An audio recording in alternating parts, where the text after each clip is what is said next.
வணக்கம் நேயர்களே. FTP channel நேயர்களுக்கு உங்கள் குன்றத்தூர் பாலாஜியின் அன்பார்ந்த வணக்கங்கள். இந்த பதிவில் நம்ம பார்க்கக்கூடிய விஷயம் என்ன அப்படின்னா, எம்ஜிஆரோட அந்த அரசியல் சம்பந்தமான விஷயங்கள், அதுல இருக்கக்கூடிய அந்த சுவாரஸ்யமான விஷயங்கள் ஜோதிட ரீதியா நம்ம பார்க்க போறோம் இந்த பதிவுல. எம்ஜிஆர் அப்படின்னு ஒண்ணு, எம்ஜிஆரை பிடிக்காதவங்க அப்படிங்கிறவங்க தமிழ்நாட்டில் யாருமே இருக்க முடியாது. காரணம் ஏன் அப்படின்னா, அந்த பர்சனாலிட்டி, அந்த பேரோட அந்த தன்மைங்கிறது அவ்வளவு பெரிய விஷயம். உண்மை அதுதான். ஏன்னா எம்ஜி ராமச்சந்திரன் இவரை பொறுத்த வரைக்கும் பார்த்தோம் அப்படின்னா, எம்ஜிஆர் ரெண்டு விஷயத்துல பரிமாணத்திலையும் சக்சஸ்ஃபுல் ஆனவர்.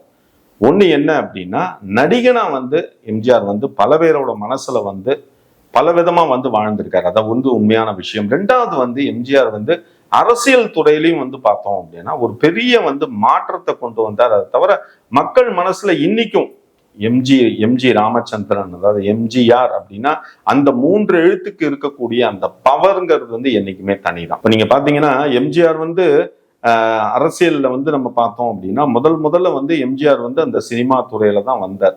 சினிமா துறையில அதுக்கப்புறம் தான் அரசியல்ல வந்தார். இப்போ எம்ஜிஆர் அரசியல்ல வரத்துக்கு அதுக்கு காரணம் அப்படின்னு சொல்லிட்டு எம்ஜிஆரே பல மேடையில சொல்லக்கூடிய விஷயம் என்ன அப்படின்னா, அறிஞர் அண்ணா. எம்ஜிஆரை பொறுத்த வரைக்கும் அறிஞர் அண்ணாவை அவர் கண்கண்ட தெய்வமா பார்க்கக்கூடியவர் அறிஞர் அண்ணா தான். ஏன்னா அண்ணாட்ட இருந்து அவரோட படத்துல எல்லாம் நம்ம மெயினா பார்த்தோம் அப்படின்னா, அண்ணாவை பத்தி சொல்லாத ஒரு வார்த்தை டெஃபினட்டா இருக்கவே இருக்காது. நிச்சயமா ஏதாவது ஒரு இடத்துல அண்ணாவை பத்தி அவர் அந்த வார்த்தையை சொல்லியிருப்பார். இல்லைன்னா அண்ணாவோட அந்த போட்டோவை காமிச்சு அவர் கும்பிடுற மாதிரியான ஷாட், அந்த மாதிரி விஷயங்கள்லாம் டெஃபினட்டா வச்சிருப்பார். இப்ப எம்ஜிஆர் பாத்தீங்க அப்படின்னா அரசியல்ல எடுத்த உடனே ஒரு கட்சி அப்படி இப்படின்லாம் உள்ள வந்ததுல. இப்ப எம்ஜிஆரும் சரி கலைஞரும் சரி முதல்ல பார்த்தோம் அப்படின்னா அண்ணாவோட சேர்ந்து ஒரே கட்சியில தான் அவங்க ஃபுல்லா இருந்திருக்காங்க. கட்சியில இருந்து ரெண்டு பேருமே பார்த்தோம் அப்படின்னா மக்களுக்கு இந்த பணி செய்யறதுக்காக அந்த தொடங்கிய விஷயங்கள் தான் முதல்ல அண்ணாவோட சேர்ந்து.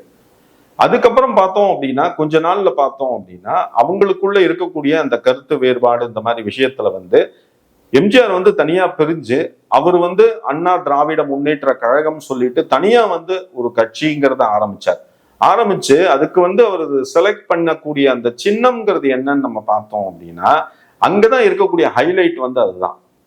அதாவது பசிய போக்கக்கூடிய அந்த இலை, அதாவது வாழலை. அதாவது பழைய காலத்துல இப்பதான் நம்ம எவர் சொல்வ தட்டு அந்த மாதிரி விஷயங்கள்லாம் பண்ணிட்டு இருக்கிற விஷயம். அந்த காலத்துல பாத்தீங்க அப்படின்னா பண்டையர் காலத்தில் இருக்கக்கூடிய வழக்கங்கள் என்னன்னு பார்த்தோம்னா இலையில சாதம் போட்டு அதுக்கு பரிமாறக்கூடிய தன்மைங்கிறது தான். அதனால எம்ஜிஆர் அந்த லோகோ அதை செலக்ட் பண்ணறதுக்கு சின்னத்தை பாத்தீங்க அப்படின்னா ரெட்டை இலைன்னு சொல்லிட்டு உள்ள கொண்டு வந்தார். எம்ஜிஆர் உள்ள வரும்போது பாத்தீங்கன்னா அரசியல்ல வரும்போது பாத்தீங்கன்னா பலவிதமான போராட்டங்கள், பலவிதமான பிரச்சனைகள் எல்லாமே இருந்தது. பிரச்சனையை சந்திக்காம உள்ள வரல எம்ஜிஆர். அதுதான் உண்மையான விஷயம். ஏன்னா ஆல்ரெடி பாத்தீங்க அப்படின்னா அந்த கட்சியிலேருந்து வரும்போது பாத்தீங்கன்னா அந்த ஆப்போனன்ட் கட்சிங்கிறவர் ரொம்ப பெரிய லெவல்ல இருக்கக்கூடிய கட்சி. அப்படிங்கும் போது எம்ஜிஆர் அனைத்து இந்திய அண்ணா திராவிட முன்னேற்ற அண்ணா திமுகன்னு சொல்லிட்டு அதாவது ஏடிஎம்கேன்னு ஆரம்பிச்சு எம்ஜிஆர் உள்ள வரும்போது பாத்தீங்க அப்படின்னா அவ்வளவு ஒரு ஆப்போனன்ட், அவ்வளவு ஒரு பிரச்சனைகள் எல்லாமே வந்தது. ஆனா அதெல்லாம் போராட்டத்தெல்லாம் அவர் கடந்து அவர் பாத்தீங்க அப்படின்னா முதலமைச்சரா அரியணை ஏறி ஆட்சி பிடித்தார். ஆட்சி பிடித்ததோட இல்லாம மக்களுக்கு என்ன செய்யணும் அங்கதான் எம்ஜிஆரோட அந்த பர்சனாலிட்டிங்கிறது அங்கதான் மெயினா நின்னுது. எல்லாருமே காமராஜரோட ஆட்சி காலத்திலயும் சரி, காமராஜர் செய்யக்கூடிய விஷயங்கள்லாம் பாத்தீங்கன்னா நிறைய இருந்தது. காமராஜரை பொறுத்த வரைக்கும் கல்விக்கு அவ்வளவு இம்பார்ட்டன்ஸ் கொடுத்திருக்காரு. அதை தவிர சாப்பாட்டுக்கு அவ்வளவு இம்பார்ட்டன்ஸ் கொடுத்தவர் காமராஜர். அது மறக்க முடியாது யாராலையுமே. ஆனா அதை பேஸ் பண்ணி இப்ப எம்ஜிஆர் பாத்தீங்க அப்படின்னா அந்த சத்துணவுங்கிறத அவருடைய அந்த அரசவை காலகட்டத்துலதான் அதை வலுப்படுத்தினார். அதுதான் உண்மை. அந்த சத்துணவுங்கிறத முறையா எல்லாருக்கும் கிடைக்கணும், குழந்தைங்களுக்கு கிடைக்கணும்னு சொல்லிட்டு அதை கொண்டு வந்தார். ரெண்டாவது அரிசியில பாத்தீங்க அப்படின்னா மக்களுக்கு அத்தியாவசியம். அதுவும் எம்ஜிஆர் மெயினா கான்சென்ட்ரேட் பண்ணினது யாரு அப்படின்னா கஷ்டப்படுற ஏழை மக்களுக்கு தான் எம்ஜிஆர் ரொம்ப கான்சென்ட்ரேட் பண்ணினார். ஏன்னா பேசிக் நீட் சொல்லக்கூடிய அந்த அரிசி, அதுல எந்த ஒரு பெரிய மாற்றமும் லைஃப்ல வரக்கூடாதுன்னு எம்ஜிஆர் முடிவு பண்ணி தான் நீங்க பாத்தீங்க அப்படின்னா எம்ஜிஆரோட அந்த ஆட்சி காலத்துல ரேஷன் கடையில எல்லாம் அந்த அரிசி பருப்புக்கு எந்த ஒரு குறையும் இல்லாம இருந்தது. ஏன்னா மக்களோட அந்த இம்பார்ட்டன்ஸை வந்து எம்ஜிஆர் என்னைக்குமே வந்து குறைவா நினைச்சதே கிடையாது. அதனாலதான் எம்ஜிஆர் வந்து தலைவர்லயே சிறந்த தலைவர் சொல்லிட்டு இருந்தவர் வந்து எம்ஜிஆர், மத்தம் தான் வேற யாரும் கிடையாது எனக்கு தெரிஞ்சு. ஏன்னா சிம்பிளான விஷயம் சார், ஒரு எம்ஜிஆரோட பதிவுல நான் படித்த விஷயம் என்ன அப்படின்னா, எம்ஜிஆரும் கூட வந்து அவங்களோட அமைச்சர்கள் எல்லாருமே கார்ல போயிட்டு இருக்காங்க. கார்ல போயிட்டு இருக்கும் போத எங்க கோட்டைக்கு போயிட்டு இருக்காங்க. அப்ப வந்து மழை கொட்டுறது. மழை கொட்டுறதுன்னா அதான் என்ன சொல்லுவாங்க, புயல் மாதிரி அடிச்சு தூக்குறது மழை.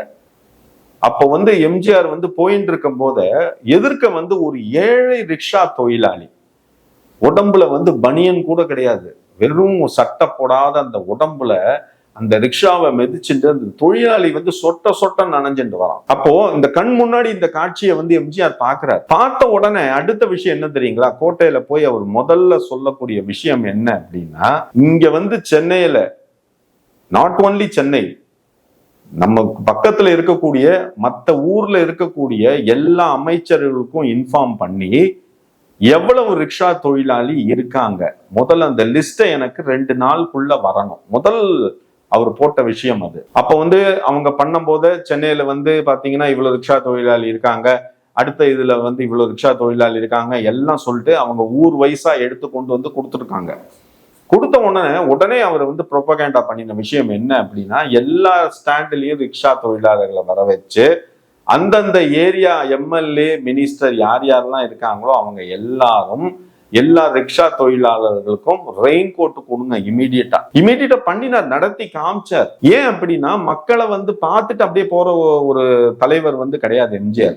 மக்களோட குறைய தீர்க்கணும், மக்களுக்கு என்ன பண்ண முடியும்னு நினைக்கக்கூடிய தலைவர் தான் எம்ஜிஆர். அதனாலதான் நீங்க பாருங்க, எம்ஜிஆரோட பொதுக்கூட்டம் எங்க நடந்தாலும் பல மணி நேரம் மக்கள் காத்துட்டு இருப்பாங்க. அது வெயிலா இருக்கட்டும் மழையா இருக்கட்டும். இல்லைன்னா நல்லா யோசிச்சு பாருங்க சார், ஒண்ணுமே கிடையாது சார். எம்ஜிஆரோட ஆட்சி காலத்துல எம்ஜிஆர் உடம்பு சரியில்லாம இருந்த போது புரூக்லைன் மருத்துவமனை, ஃபாரின்ல பாத்தீங்கன்னா புரூக்லைன் மருத்துவமனையில வந்து எம்ஜிஆர் உள்ள சிகிச்சையில இருக்காரு அங்க. அப்போ இங்க எலெக்ஷனுக்கு வந்து கேம்பெயின் போயிட்டு இருக்கு. இந்த பக்கம் டிஎம்கே வந்து பயங்கரமா பிரச்சாரம் பண்ணிட்டு இருக்காங்க. ஏடிஎம்கேல மெயினான ஆள் எம்ஜிஆர் கிடையாது, அவர் போய் படுத்துட்டாரு அங்க புரூக்லைன்ல உடம்பு சரியில்லாம. ஒரு வார்த்தை பேசல சார், ஒரு வார்த்தை பேசல யார்ட்டையும். அப்ப தூர்தர்ஷன்ல இப்படி கை காமிச்சார், இப்படி கை காமிச்சு மௌனத்துல எனக்கு அப்படின்னாரு, அவ்வளவுதான் ஒரே வார்த்தை. இங்க குத்துன்னு குத்திட்டாங்க. குத்தி அந்த இதுல பாத்தீங்கன்னா அந்த எலெக்ஷன்ல ஜெயிச்சது யாருன்னு பாத்தீங்கன்னா ஏடிஎம்கே தான். ஏதாவது பேசினாரா, அவர் ஏதாவது வார்த்தை சொன்னாரா மக்கள்கிட்ட? ஒன்னும் கிடையாது. என் ரத்தத்தின் ரத்தமே ஒரே வார்த்தை, அவ்வளவுதான், முடிச்சிட்டார். ஒரே வார்த்தை, ரத்தத்தின் ரத்தமேனா என்ன அர்த்தம், எல்லாம் நீங்க தான் அப்படிங்கிற மாதிரி முடிச்சிட்டார். ஒரே வார்த்தை. அந்த சொன்ன அந்த 2 வார்த்தை, ரத்தத்தின் ரத்தமேன்னு சொன்ன வார்த்தைக்கு இங்க மக்கள் வந்து இவ்வளவு தூரம் மரியாதை கொடுத்து எம்ஜிஆர் அரியணை ஏத்தினாங்க. அது காரணம் நீங்க என்ன நினைப்பீங்க, பதவி ஆசையா? நினைச்சுங்கோ, தப்பு கிடையாது. ஆனா மக்கள் அவர் மேல வச்சிருக்கிற விஷயம் என்ன, அவரை வந்து மக்கள் வந்து வெளியால பார்க்கல, தான் குடும்பத்துல ஒருத்தரா பார்த்தாங்க.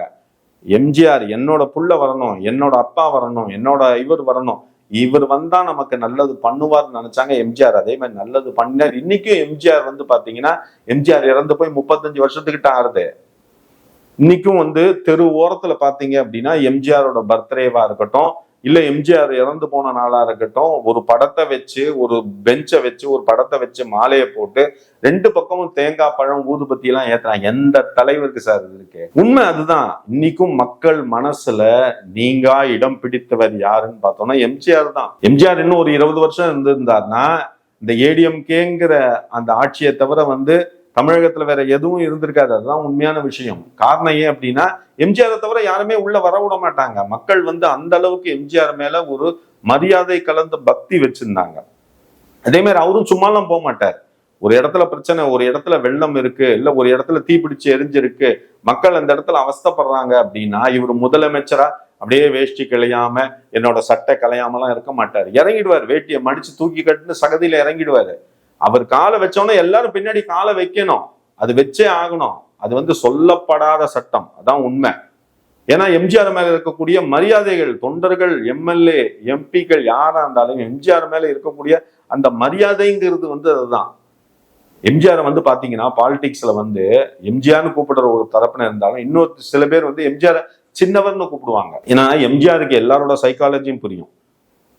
அவர் வந்து பேஸா எடுத்துன்றது என்ன அப்படின்னா, மக்களோட கஷ்டம், மக்களோட துயர துடைக்கணும்னு சொல்லிட்டு. இப்ப எம்ஜிஆரோட ஜாதகத்துல பாத்தீங்க அப்படின்னா, எம்ஜிஆர் வந்து இவ்வளவு வந்து பெரிய பாப்புலாரிட்டியில இருந்திருக்கார் அப்படின்னா, நிச்சயமா அவரோட ஜாதகத்துல குரு வலுவா இருந்திருக்கணும், சுக்கிரன் வலுவா இருந்திருக்கணும். அதை தவிர பரிவர்த்தனை யோகம்ங்கிறது ஒருத்தரோட ஜாதகத்துல இருந்தாதான் இவ்வளவு ஒரு பெரிய நிலைங்கிறது ஒருத்தருக்கு வரும். ஓகேங்களா? அதனால வந்து எம்ஜிஆரை பொறுத்த வரைக்கும் எம்ஜிஆருக்கு சாதகமான அந்த எண்கிறது பார்த்தோம் அப்படின்னா 7 டெஃபினட்டா நான் சொல்லுவேன். காரணம் ஏன்னா 1917 எம்ஜிஆர் பிறந்தது, எம்ஜிஆர் இறந்தது வந்து 1987. நீங்க வேணா பாருங்க, எம்ஜிஆரோட அந்த பயோகிராஃபியை எடுத்து பார்த்தீங்க அப்படின்னா, அவர் வந்து அவருக்கு நடந்த நல்ல விஷயங்கள் எல்லாமே 7ல தான் வந்திருக்கு. அவர் பிறந்ததுலேருந்து அவர் வந்து சினிமா துறையில் வந்தது, அரசியலில் வந்தது, அரசியலில் தனியா வந்து ஆட்சி அமைத்தது எல்லாமே பாத்தீங்கன்னா 7ல தான் வந்திருக்கும். அதே மாதிரி அவருடைய லைஃப் முடிஞ்சதும் அந்த 7 தான். அதனால எம்ஜிஆரை பொறுத்த வரைக்கும் இவ்வளவு ஒரு பெரிய மனுஷன், இவ்வளவு ஒரு இலக்க தொட்ட ஒரு மனுஷனுக்கு வந்து ஜாதகம் வந்து எப்படி இருந்திருக்கும் நம்ம சொல்ல வேண்டிய அவசியமே கிடையாது. ஜாதகத்தை பார்க்க வேண்டிய அவசியம் கிடையாது முதல்ல தான்.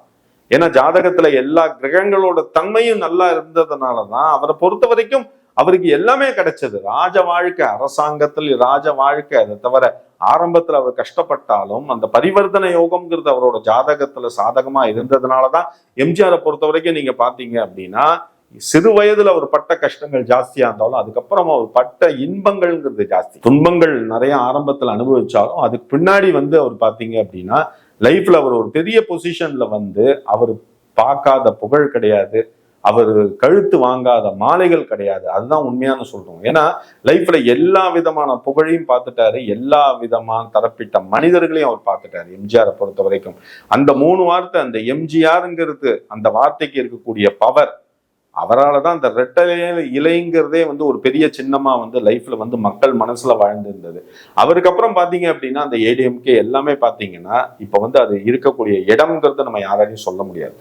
காரணம் ஏன் அப்படின்னா எம்ஜிஆர் வாழ்ந்த அந்த மனசுல அடுத்தவங்களுக்கு அவங்க இடம் கொடுக்கலன்னு தான் வந்து உண்மையான விஷயம். ஏன்னா எம்ஜிஆர் மாதிரி அந்த ஒரு தலைவன்கிறது இனி வந்து பிறக்க போறது கிடையாது. அதுதான் உண்மையான விஷயம். ஏன்னா அந்த மனுஷனுக்கு இருக்கக்கூடிய என்ன சொல்லுவாங்க, அந்த மாஸ், அந்த அப்பியரன்ஸ், அதை தவிர அவர் பண்ணக்கூடிய அந்த சேவைகள் எல்லாமே இனிமே யாராவது பண்ணுவாங்களா அப்படின்னு நினைச்சோம் அப்படின்னா அது கடவுளா வந்து பார்த்து இன்னொரு எம்ஜிஆர் அனுப்பிச்சாதான் உண்டு. அதுதான் உண்மையான விஷயம். ஓகேங்களா? இந்த பதிவு வந்து உங்களுக்கு ரொம்ப பிடிச்சிருக்கும்னு நினைக்கிறேன் நேயர்களே. ரொம்ப சந்தோஷமா இருக்கு. ஏன்னா நீங்க வந்து இந்த பதிவை பொறுமையா பார்த்துருக்கீங்க. இதை பார்த்ததோடு நிறுத்தாதீங்க. இதை வந்து உங்களோட ஃப்ரெண்ட்ஸ், ரிலேட்டிவ் எல்லாருக்கும் ஷேர் பண்ணுங்க. இப்ப நீங்க தெரிஞ்சுட்ட இந்த விஷயத்தையும் அவங்களும் தெரிஞ்சுக்கிட்டோம். அது தவிர உங்களுக்கு ஜாதக ரீதியா என்ன ஒரு சந்தேகம், என்ன ஒரு பிரச்சனை இருந்தாலும் கீழே என்னோட வாட்ஸ்அப் மொபைல் நம்பர் வரும், 9884277263. அதில் கான்டாக்ட் பண்ணுங்க. உங்களுக்கு ஜாதகத்தில் இருக்கக்கூடிய எல்லா சந்தேகங்களையும் நான் நிவர்த்தி பண்ணி வைக்கிறேன். அது தவிர இந்த பதிவு வந்து உங்களுக்கு ரொம்ப பிடிச்சிருக்கு அப்படின்னா உங்களோட ஃப்ரெண்ட்ஸ், ரிலேட்டிவ்க்கு தயவுசெய்து ஷேர் பண்ணுங்க. முடிஞ்சது அப்படின்னா சப்ஸ்கிரைப் பண்ணுங்க. ரொம்ப சந்தோஷம். அதை தவிர உங்களோட கமெண்ட்ஸ், அது வந்து பாசிட்டிவ் கமெண்ட்ஸா இருக்கட்டும், நெகட்டிவ் கமெண்ட்ஸா இருக்கட்டும், அதை கொஞ்சம் தயவு செய்து போஸ்ட் பண்ணுங்க. ஏன்னா நீங்க கொடுக்கக்கூடிய அந்த கமெண்ட்ஸ் தான் எங்களுக்கு ஒரு பெரிய என்கரேஜ்மெண்ட். நேர்களே ரொம்ப சந்தோஷம். உங்களை மீண்டும் அடுத்த பதிவில் சந்திக்கிறேன். நன்றி, வணக்கங்கள்.